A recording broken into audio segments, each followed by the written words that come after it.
A year had passed since the life-changing event that had stripped her of her dignity and thrust her into a relentless cycle of public humiliation. As the second annual shaving ceremony approached, the sense of dread and anxiety that had plagued her throughout the past year grew more intense. The once lively and spirited young woman had become a shadow of her former self. Her days consumed by royal duties and her nights haunted by the looming ritual. The palace, with its grand halls and opulent decor, had become a gilded cage that trapped her in a perpetual state of anxiety. On the eve of the ceremony, she found herself standing before the mirror in her chambers. Her reflection a painful reminder of the ordeal she was about to face once again. The door creaked open, and Prince Alistair entered, his expression unreadable. "Tomorrow is the day," he said softly, breaking the heavy silence that had settled between them. She turned to face him, her eyes filled with a mixture of sadness and resolve. "I know," she replied, her voice barely above a whisper, "but it doesn't make it any easier." Alistair approached her, his gaze unwavering.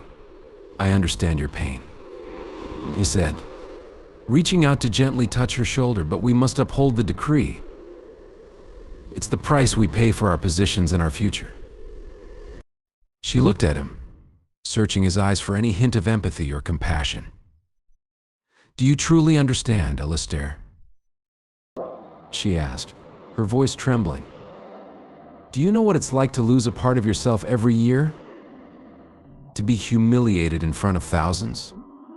He sighed, his expression softening slightly. "I may not fully understand, but I stand by you," he said. "We will face this together, as we did before." The day of the ceremony dawned, and the grand plaza outside the royal palace was once again filled with a sea of spectators. As she stepped onto the raised platform, the familiar weight of fear settled in her chest. The crowd fell silent, their eyes fixed on her as the royal barber approached with a gleaming razor. Her head was shaved bald, and the herald began to read the decree. "By order of His Majesty, the law has been amended. From this day forward, you must shave your head every week instead of every year." She stood there, stunned, as the full impact of the words sank in. Tears welled up in her eyes, and she began to cry, overwhelmed with despair. The herald continued, his tone unyielding. "You will remain bald for the rest of your life." She looked at Prince Alistair, her voice choked with emotion. "How could they do this to me? Every week. For the rest of my life." Prince Alistair sighed, his expression somber. "I didn't know, I swear. This is a shock to me as well." "How can you not have known?" she cried, her voice breaking.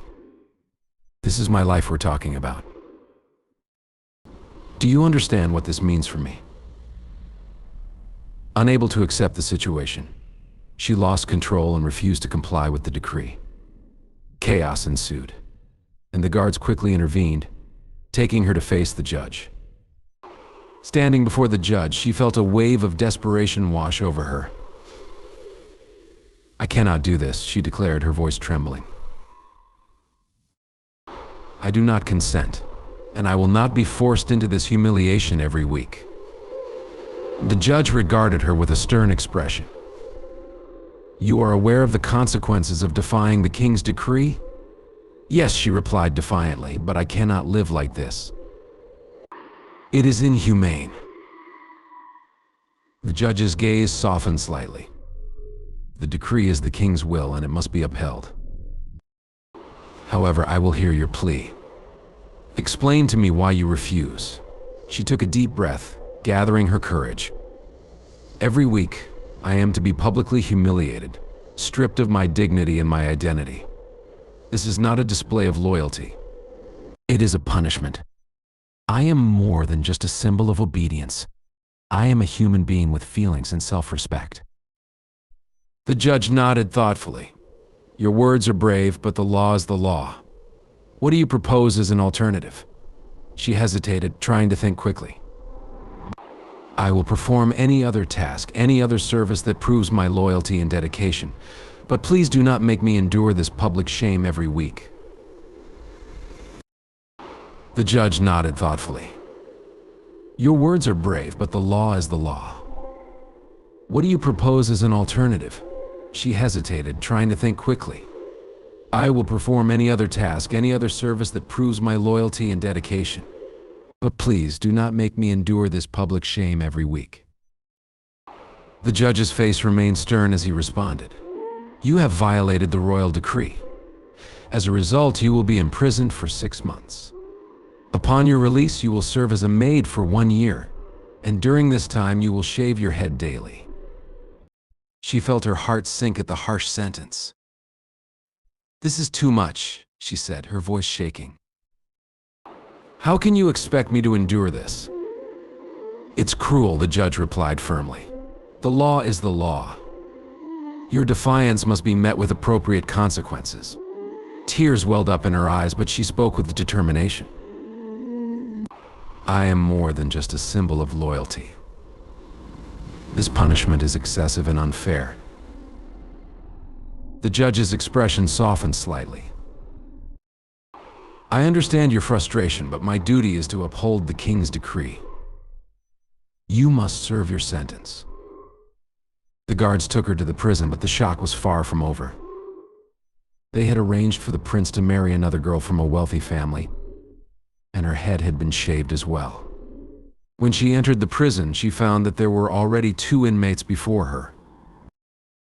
Both married women, one sentenced to 4 years, and the other to 2.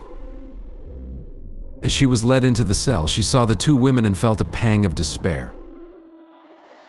The first woman, with a resigned expression, spoke first.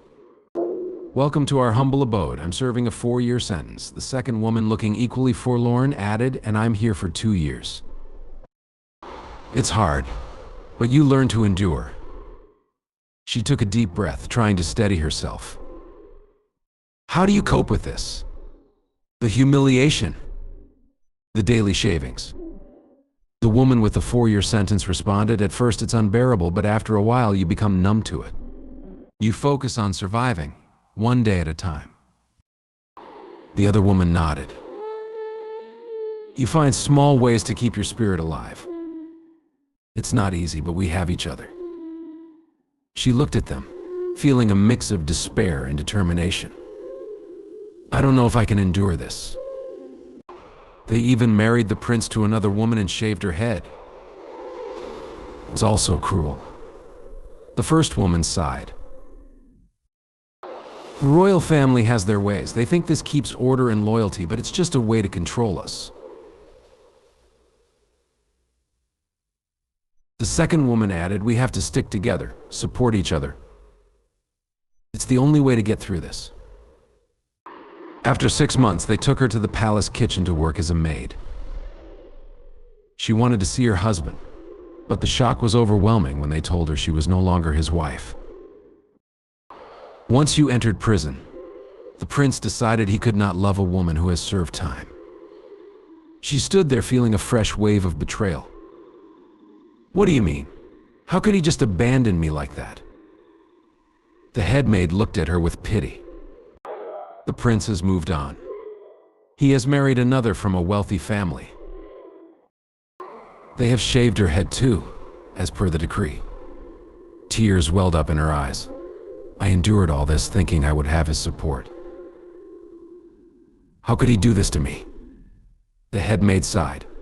"The royal family is ruthless when it comes to maintaining their image and control. The prince does what he is told." A guard overheard her and immediately took her to the judge. The judge looked at her sternly and said, "You no longer have the right to speak about the royal family or anything related to them. You will work as a maid and remain silent. If you speak out again, you will return to prison, and this time for 10 years. She felt a chill run down her spine. 10 years? For speaking the truth? The judge's expression remained cold. "Yes, 10 years. The king's decree must be respected without question. This is your final warning. Her eyes filled with defiance, but she held her tongue. "I understand," she said quietly, though her mind raced with anger and frustration. The judge leaned forward. "Do you? Because if I hear even a whisper of dissent from you, I will have no choice but to enforce the full penalty." She clenched her fists, struggling to contain her emotions. "I won't speak of them again," she managed to say. The judge nodded, satisfied. "Good. Now return to your duties and remember your place." As she walked back to the kitchen, she couldn't help but feel a burning desire for justice and freedom. She knew she had to be careful, but her resolve to fight against the injustice only grew stronger. In the kitchen, the head maid approached her cautiously. "What happened? What did the judge say?" She looked around to ensure they were not overheard. "I can't speak of the royal family anymore. If I do, I'll be sent back to prison for 10 years.